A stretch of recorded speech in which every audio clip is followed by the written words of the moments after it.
Mga kapuso, risky man ang trabaho sa usa ka Mindanao nurse nga nagtrabaho karon sa nasod United Kingdom. Apan, padayon gihapon siya nga nagahatag og good vibes ug inspirasyon sa mga netizens pinaagi sa iyang TikTok videos. Ug gani niabot na og over 11 million ang likes sa iyang TikTok account. Ato makauban karubutaga si Teddy Serdua. Sir Teddy, may buntag ug dayon sa At Home with GMA Regional TV. Kamusta diha, sir? Maayong buntag, Jill. I'm okay. It's 6 o'clock here in London. It's really early. Sir Teddy, unang-una, pila na ba katuig diha sa London ug kamusta pod ang dagang simong pagpanarbaho dinha? 7 years na jud ko diri sa London, Jill. And work-wise, okay naman. Nag-progress. We started from the lowest and now we're in the managerial level na.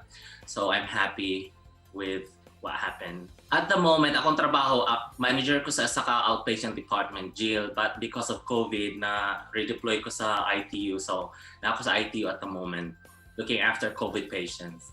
Sir, kamusta pod ang health protocol sa ginapatuman dinha karon sa London aron masiguro nga dili ka mataptan o kamo mga health professionals sa COVID-19? Oo, super lockdown kami karon kay syempre because of the new variant sa virus.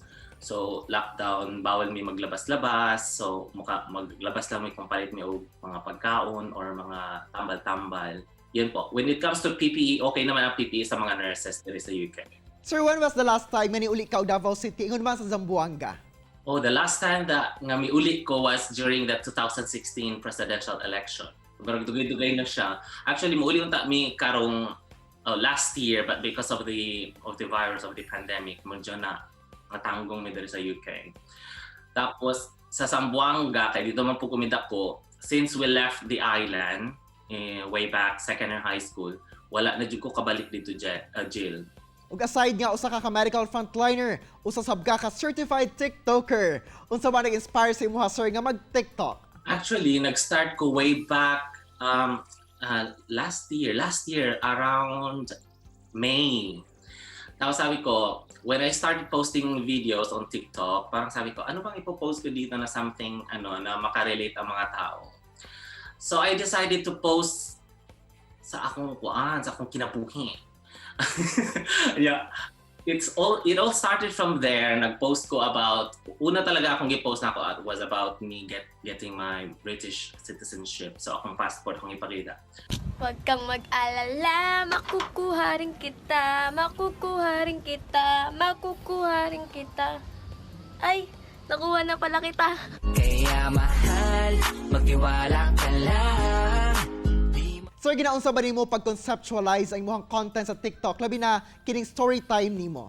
Ang pag-conceptualize lang ako, always lang na I always stick to my reality. Kasi di ba sa social media medyo ang uban nga makita is always about perfection and all that. So parang sa ako, why would I not share my struggles in life? Siguro marami ako ma-inspire, marami makarelate. And then when I started sharing my life experiences, parang, ay, ang dami makarelate, ang dami umiyak, ang dami nagpapasalamat.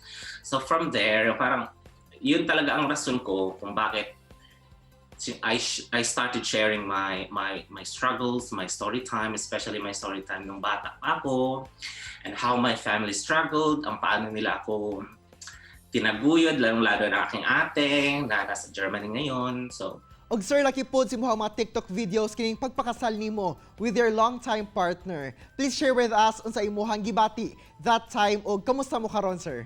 Hi, Teddy. Hi, Teddy. Thank you, Jens. Thank you, Jens. Today, my question. I promise to love and cherish you. I promise to love and cherish you. Comfort and care for you. Comfort and care for you. Support and encourage you. Support and encourage you. And to be loyal and faithful to you always. So, I just want to say, you don't need to feel bad that I moved to London with my previous English radio listener away just for you. It's really okay. You don't need to do one decision in your life, and this was the right decision. We are very okay. You know, my husband is very very understanding of my TikTok. Okay. Oo. kay German magudjal. Ang German, they are very particular with their own privacy and personal space. Pero sa ako, okay na siya. So, during the wedding, let's talk about the wedding. It was one of the most happy moments of my life. The greatest milestone probably. Kasi, living alone here in the UK, my sister's in Germany, although I met my husband in Germany. But when we got married, we were already living here in the UK. So parang nung kinasal na kami, parang oh my God, it's a validation na parang naadyoy tao nga para sa imuhan. Okay. And 2 years na mi, January 10 man mi gikasal, no? So nag-anniversary na mi last January 10.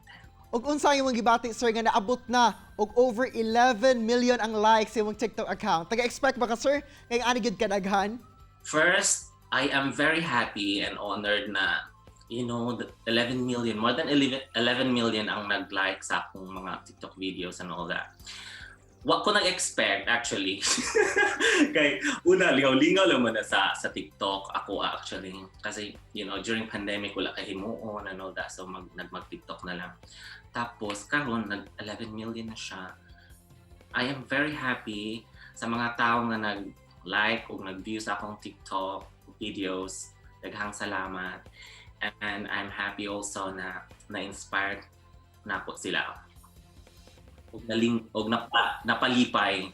Perminti mo talaga nga, ikaw dyan akong happy pill, ikaw ang napalipay. Sir, paunsa ba nakatabang sa imuha ang TikTok to somewhat enjoy working nga layo ka sa imuhang pamilya? Dako kayo nakatabang ang TikTok. It's a great platform to share your insights, your experiences, to inspire people.